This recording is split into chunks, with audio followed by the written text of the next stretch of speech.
पंढरपूरच्या सराफा बाजारात खळबळ, राज ज्वेलर्सच्या व्यवहारांबाबत गंभीर आरोप. मुख्य मालक अर्चना अप्पासाहेब जरे यांचा खुलासा. पंढरपूर शहरातील सराफ बाजारात राज ज्वेलर्सशी संबंधित व्यवहारांबाबत गंभीर आरोप समोर आल्यानं मोठी खळबळ उडाली आहे. राज ज्वेलर्सच्या मुख्य मालक अर्चना अप्पासाहेब जरे यांनी काही आर्थिक व मालमत्तेच्या व्यवहारांबाबत गंभीर आरोप करत आपली भूमिका मांडल्याचं समजतंय. अर्चना जरे यांच्या म्हणण्यानुसार विश्वासानं कामावर ठेवलेल्या चुलत भावाने विश्वासघात केल्याचा आरोप करण्यात आला आहे. अनेक वर्ष पगारावर काम करणाऱ्या व्यक्तीनं सोने, स्थावर मालमत्ता आणि दुकानाशी संबंधित व्यवहारांमध्ये गैरव्यवहार केल्याचा दावा त्यांनी केलाय. या प्रकरणात किलोच्या किलो सोन्याचे व्यवहार, मालमत्तेची खरेदी विक्री आणि आर्थिक देवाणघेवाण याबाबतही प्रश्न उपस्थित करण्यात आले. या आरोपामुळे पंढरपूरच्या सराफ बाजारात विविध चर्चांना उधाण आले असून व्यापारी व नागरिकांमध्येही उत्सुकता निर्माण झाली आहे. दरम्यान या प्रकरणावर अर्चना जरे यांनी काय भूमिका मांडली आहे ते नाव अर्चना अप्पासाहेब जरे. माझ्या मनकाला कॅन्सरचा आकार होता. 2008 साली हे दुकान उघडले होते. नंतर विश्वासाचा म्हणून माझा भाऊ संतोष रामचंद्र बाबर ह्याला मी घेतलं दुकानात आणि त्यांनी आजारी असताना मी दवाखाना मालक आम्ही सारखं दवाखान्यात असायचो. संतोष बाबर इथलं मुख्य केलं होतं यांना मॅनेजर. आणि त्यांनी 2008 साली आसपास आले होते. तेव्हा काय म्हणून होते? ते कामगार म्हणून पगार होतो. 2000 पगारावर होते ते आपल्याला सुरुवातीला. नंतर वाढत गेला. मिस्टर वाढले माझे 2013 ला. त्यानंतर मी थोडं शिक्षण माझं कमी असल्यामुळे मी कधीच भाग घेतला नाही. राज्याला फार मोठं पंढरपुरात नावाजलेलं फर्म आहे. मग सगळं काही संतोषच बघत होता. मी कधी दुकानात येत पण नव्हती. कधी आले तर फक्त 5 मिनिटं यायचं. असं आपलं नातं काय? माझा भाव आहे तो. त्याचा मुलगा आहे माझा, चुलत भाव आहे. आणि त्यांनी फार म्हणजे तेव्हापासून मला कधी काय सांगितलं नाही. कुठली प्रॉपर्टी घेताना त्यांनी भरपूर काही प्रॉपर्टी घेतल्या त्या दुकानात. आम्ही काही काय काढलं नाही, फार कमी काढलं. आणि त्याने भरपूर काढत गेला. आमचे पण इन्कम, त्याचे पण इन्कम काढत गेला. त्याच्यावर प्रॉपर्टी घेत गेला. सगळं झालं तरी पण आम्हाला काही सांगितलं नाही. आता मी मालक म्हणून मला त्यांनी कल्पना द्यायची ना, मी एवढं काढतो आणि असं प्रॉपर्टी घेत आहे, कसलीही कल्पना दिली नाही. जवळजवळ 12-13 ठिकाणी त्याने प्रॉपर्टी घेतल्या. एका ठिकाणी 100 एकर जमीन घेतल्यात. तरीही मला काही कल्पना दिली नाही. नंतर थोड्या दिवसाने ही बिल्डिंग चालू झाल्यानंतर आम्हाला हे समोरची बिल्डिंग जे यश गोल्ड म्हणून आता केली, त्यांनी पहिले राज ज्वेलर्स करायचं असं ठरवलं होतं. मला सांगितलं पण आपण आपल्याला हे जसं मी माझ्या भावाला माझे विकाय निघल्यानंतर माझा भाऊ माझ्या जवळ आहे म्हणून मी स्वतः अर्धा हिस्सा त्याला दिला. माझ्या दुकानातले भांडवल आम्ही दोघांच्या भांडवलातलं ही बिल्डिंग घेतली अर्ध. आणि भांडवल आधीपासून भांडवल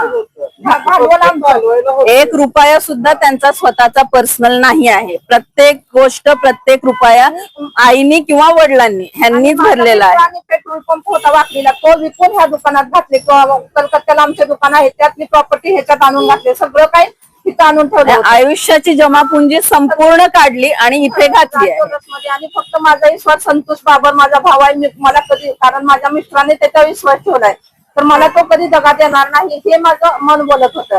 परंतु त्यानं नंतर असं केलं की राज ज्वेलर्स फार्म मधनं पैसे काढत गेला आणि स्वतःच्या नावावर सगळ्या प्रॉपर्टी घेतलेला. किती काढले असं वाटतं? 20-25 किलो सोने त्यानं गायब केले दुकानात. किती सोनं होतं आपल्याकडे? पहिलं सुरुवातीला सोनं आपल्याकडे 7-8 किलो सोनं होतं. पण दुकान चांगलं चालत गेलं. जसं जसं 2015 ते 20च्या मध्यंतरी सोनं दुकानात भरपूर येत गेलं. 2022च्या वर्षी तर दुकानामध्ये ऑलमोस्ट मला वाटतं 40-50 किलो सोनं आपण विक्री केली आहे. बिलासकट आहे आपल्याकडे.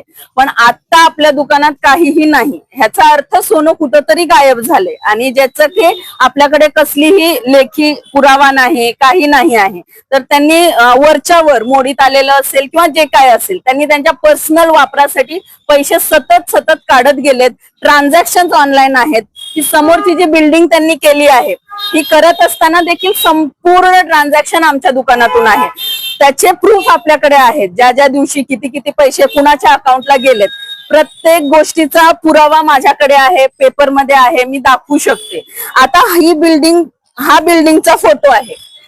आम्हाला सांगितलं असं बिल्डिंग होऊ हा. शकतं, करू आपण. सुरुवातीच्या काळामध्ये ज्यावेळेस आम्ही विचारलं तुम्ही समोर जागा घेतली तर काय करणार आपण, तर त्यांनी आम्हाला सांगितलं की आपण राज ज्वेलर्सची दुसरी शाखा तिथं काढू आणि ते देखील पार्टनरशिप मध्ये काढू. का तर इथे तुम्ही आम्हाला दिलंय तिथे आम्ही तुम्हाला देतो.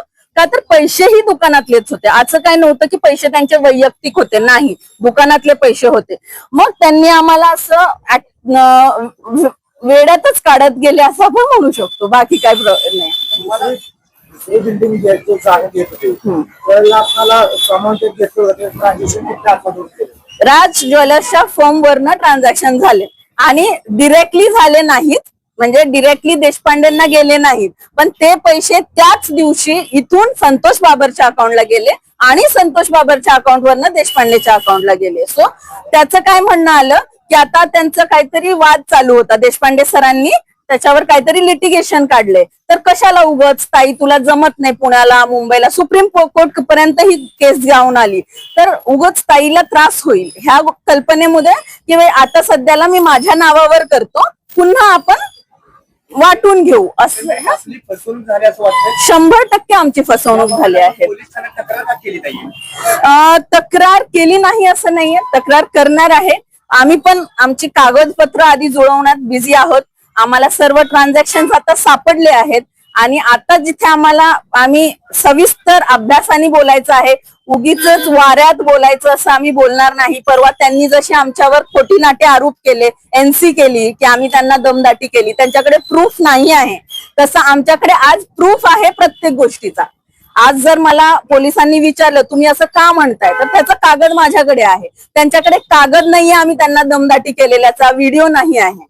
तसं ते खोटं बोलून ते आम्हाला बदनाम करायचा प्रयत्न करतायत, पण असं आम्ही करणार नाही. आम्ही विथ प्रूफ जाणार आहे पोलिसांकडे पण आणि कोर्टात पण. आम्ही कागदपत्री व्यवहार करणार आहोत. ज्यावेळेस संतोष बागल आपल्या फर्म मध्ये येणार होते तेव्हा काय कागदपत्रे काय केली होती का या संदर्भात? नाही, आपला माझा भाऊ म्हणून मी त्याला स्वतः म्हणले आमचा इतका विश्वास आहे, अजूनपर्यंत मी त्याला भाऊ आणि विश्वासाचं कधी कोणी मला सांगितलं की बाबांनो ह्याच्यावर तुम्ही कधी दुकानात जात नाही, हिसाब विचारत नाही, माझा भाऊ आहे, माझा पूर्ण विश्वास आहे, माझ्या मालकाने जे ह्याच्या हातात दिले तो माझ्या राजच्या हातात तो देणार आहे, हीच भावना आमच्या मनात होती. परंतु तसं काही त्यांनी केलं, राज आल्यापासून त्याला काही शिकवलं नाही किंवा त्याला कुठल्या गोष्टी विश्वासात घेतल्या नाहीत. राजला सुद्धा त्याने ह्या 3 वर्षात त्यांनी राजला व्यवहार शिकवले नाहीत, दुकानदारी शिकवलेली नाही, कसा व्यवसाय करायचा आहे शिकवलेला नाही आहे. आणि आज अचानक ते उठतात आणि म्हणतात, आज बिल्डिंग पूर्ण झाल्यावर ते म्हणतात की ही बिल्डिंग आमची आहे.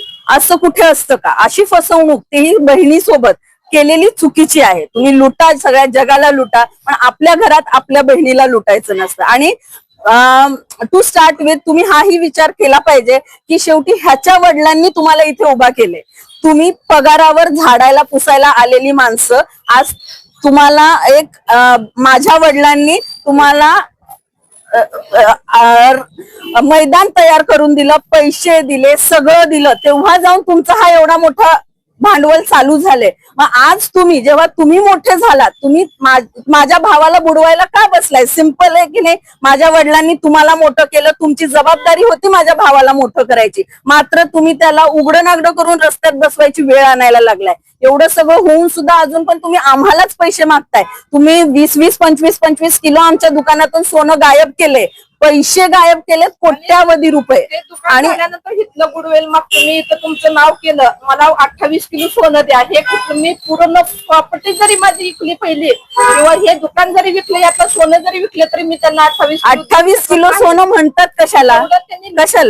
45 करोड रुपीज तुम्ही आणून सोडलेत का इथे? कशाचे द्यायचे? गुडविल म्हणे. कशाच गुडविल? आपल्या दुकानात त्यावेळेस त्यांची परिस्थिती काय होती नेमकी? शेतकरी होते, माझे चुलते वडील शेतकरी होते. 12वी नापास होता. 12वी शिक्षण झाल्यानंतर इथं दुकानात आला. हा, पहिल्यांदा पगार देत होता. त्यांच्याकडे तेवढे पैसे नव्हते पुढचं शिक्षण घेण्यासाठी, म्हणून ते इथे आले आपल्याला मदत म्हणून. आता मागणी काय तुमची? आता आम्हाला त्यांच्या सगळ्या प्रॉपर्टीमध्ये आमचा 55% हिस्सा पाहिजे, कारण आमच्या दुकानातून हे पैसे सगळे गेलेले आहेत. जेवढ्या त्याने प्रॉपर्टी घेतल्या आणि मला न सांगता घेतल्यामुळं मला खूप थोडा राग आहे. तो हे माझा भाऊ आहे, तू प्रॉपर्टी घे, आमच्यापेक्षा मोठा हो, आम्हाला काही नाही, पण मला अंधारात ठेवून का केलं? आणि तुम्ही ते वर्तमानपत्रामध्ये एक नोटीस दिली होती हा. प्रॉपर्टीचा उल्लेख हा. आहे कुठल्या कुठल्या ठिकाणी प्रॉपर्टी घेतली ओके, त्याच्यामध्ये बऱ्याचशा प्रॉपर्टीज आहेत. इसबावी मध्ये 2 प्रॉपर्टी आहेत, डीमार्टच्या जवळ ती प्राईम प्रॉपर्टी आहे. कासेगाव मध्ये एक शेत जमीन आहे.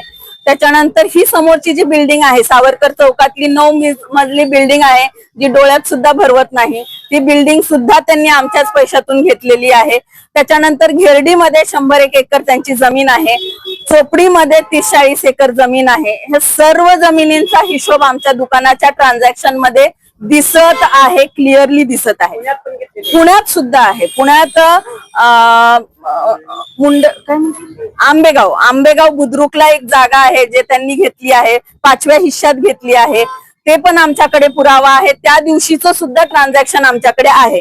सो बेसिकली सर्व गोष्टी आमच्या दुकानातून घडल्या आहेत आणि आज ते आमच्यावर खोटे नाटे आरोप करून, बिकॉज त्यांना अपेक्षा आहे की आम्ही त्यांना 10 कोटी रुपये द्यावेत, म्हणून ते मुद्दाम मला वैयक्तिक पोलिसांनी स्टेशनला बोलवून माझी विचारपूस केली. माझ्या आईच्या नावावर एनसी आहे, मात्र बोलवलं मला गेलं, आईला बोलवलं गेलं नाही. मला बोलवलं, मला दमदाटी करायचा प्रयत्न केला. मी माघार घ्यावा असं त्यांची अपेक्षा होती, कारण मी थोडंसं बोलू शकते, माझी आई थोडं कमी बोलते, ती थोडं घाबरते.